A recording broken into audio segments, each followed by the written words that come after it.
So, in all circumstances that I've really endeavored to make anything out of in this life with what I've had at my disposal, I've always kind of seen myself as a bit of a clown or a bit of a fool. And it's not an aligning of a particular ideal per se. I kind of just ended up falling into circumstances where I didn't quite fit any one particular thing. I liked music and I liked dance, I liked professional wrestling, and I endeavored with what opportunities were given to me to make something of those circumstances and try to turn it into something special. And don't let this creepy ass face paint fool you. I'm not necessarily out of my gourd as of making this video. It's just a statement. This world continuously makes it more and more difficult for a lot of people to really make it in life, to make opportunities out of struggle and hardship, to take something that creates a negative in one circumstance and turns it into a positive, to juggle life's hardships in itself is something that we all collectively go through and are doing. And the world doesn't make it easy on us, on any of us, to be who we are. We constantly have to persist in a world that makes us wear masks, makes us hide who we are, or paints a face on us that at the very least seems approachable. But in reality, most of us are faced and are still facing circumstances of hardship and struggle that we put on a painted, brave, smiling face through. And it's commendable at the end of the day to be able to walk through life just saying, I made it one more day. With everything weighing and pressing on my shoulders, I made it through one more day. I did something with myself that made a benefit to other people, or I did something with my endeavors that made me feel like what I was doing mattered.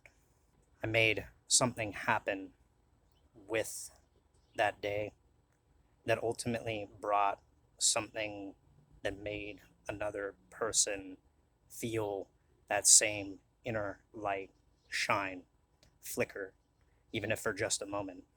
It's easy to fall into the veneer of thinking that negative circumstances decide and determine who we are, but in reality, we paint more a face over what we pretend to be for people rather than actually showing the true face of who and what we are because we are afraid that many people will find it terrifying. And for good reason. Could you imagine if everybody walked around like this? But there's something subtly humorous, if not um, existential, in that kind of comical terror of living in a world where we have to paint a brave face while being burdened and faced in our own reality with tremendous sorrow and heavy things. It's that we always have the choice and the opportunity to not let the things that befall us define who we are.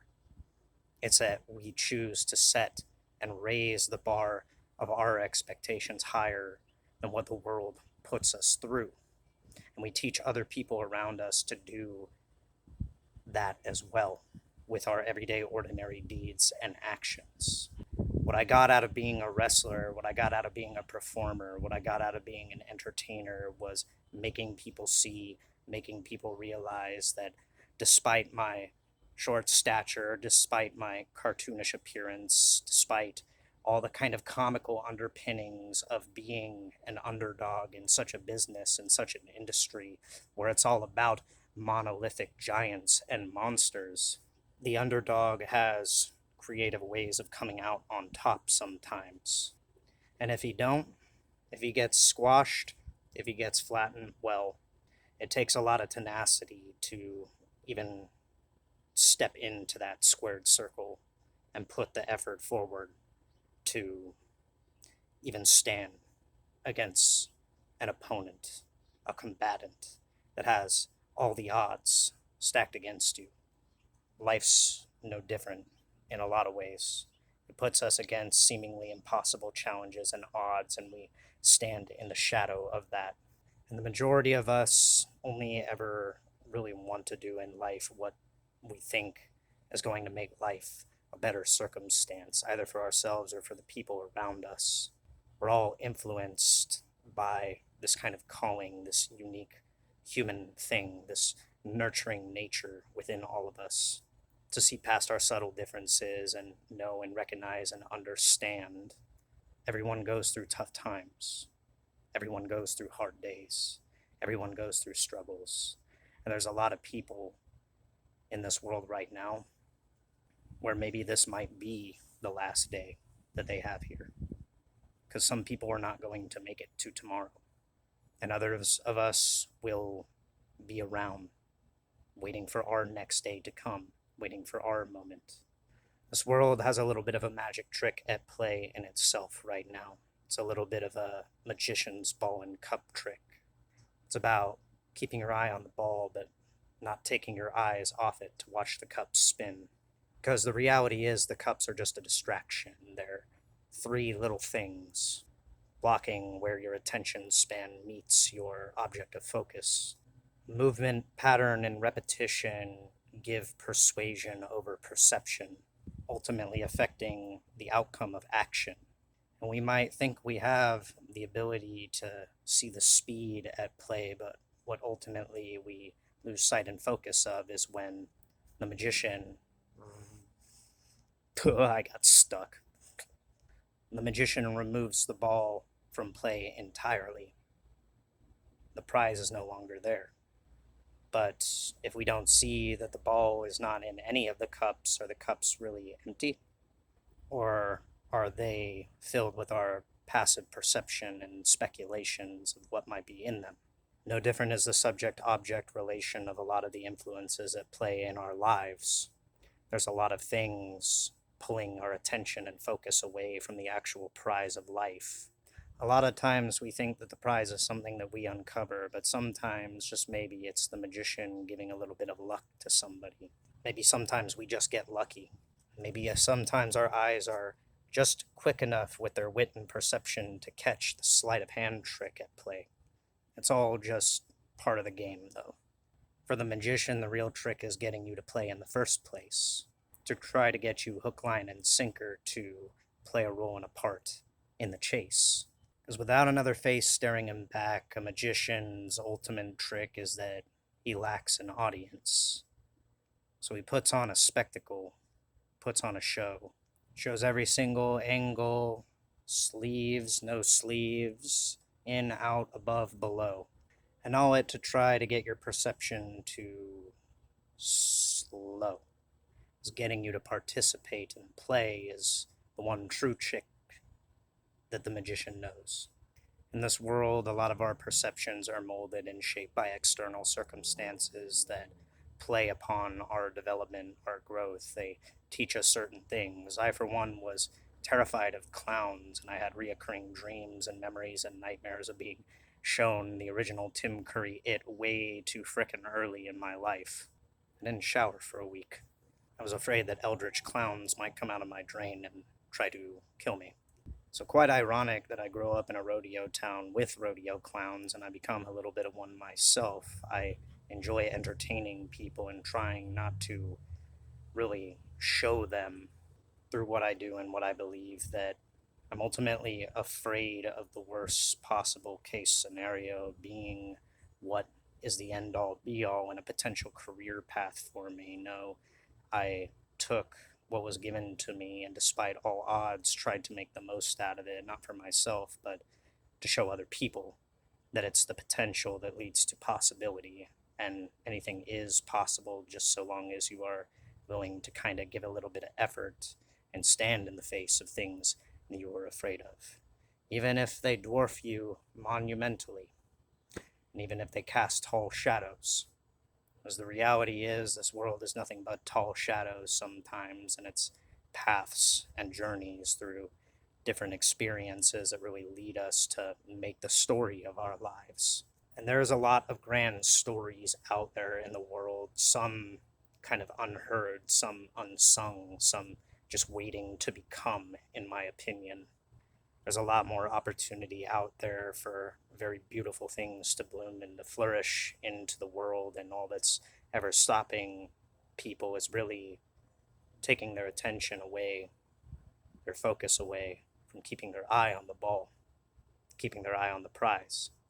Because in reality isn't a set parameter and condition on circumstances, one that pulls and drags us along through life. It's what we make of it with the opportunities that come our way. It's something that we create. It's a story we tell.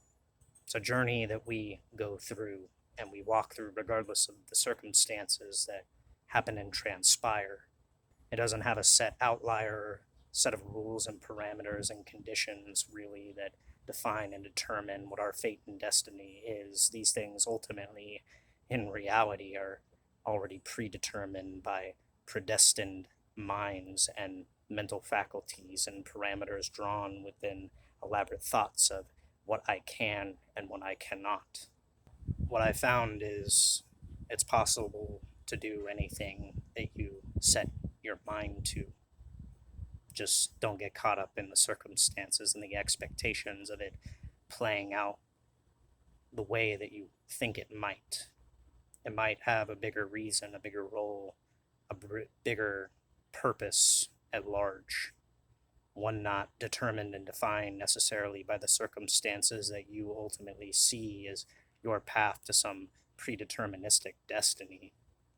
Maybe it's just showing people through your own light the same way that they can ultimately turn night to day in their own lives, in their own lifetimes. Maybe you can be something that is a force for good in a world that's always reckoning against dark wills and dark intentions. Maybe it just takes taking something that you're afraid of and staring it down, facing it, not being afraid to clown around if it's necessary while you're chasing it.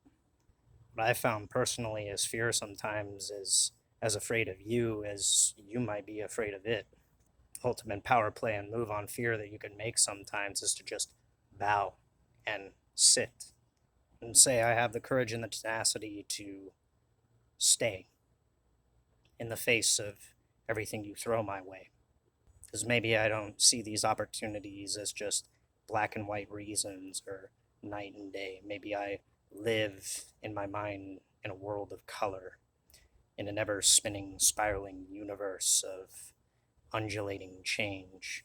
My circumstances aren't set in parameters in a world that constantly makes me feel estranged.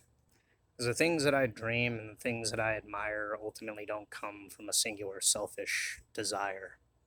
They come from igniting my spirit like a fire and singing into bloom, singing with every breath that I exhume, something I share with others, something that doesn't confine, something that gives space, something that gives room, something that says, yes, you can, something that says, yes, and, something that expands ultimately, something that doesn't bar and barricade and subjugate, but brings into brings into color, something on which everyone can elaborate. That fate and destiny are not set in stone, nor are they tied to token tomes or beliefs or ideals of any one thing or another. It doesn't matter ultimately. It's just about loving things, being a lover, not one that's obsessed and absorbed with a particular thing, but just one that sings, one that breathes, one that's content with being, one that moves through the world as if it's just a singular waking dream. one who sees the potential in others that others have yet in themselves to see. So if ultimately the question is to be or not to be, well,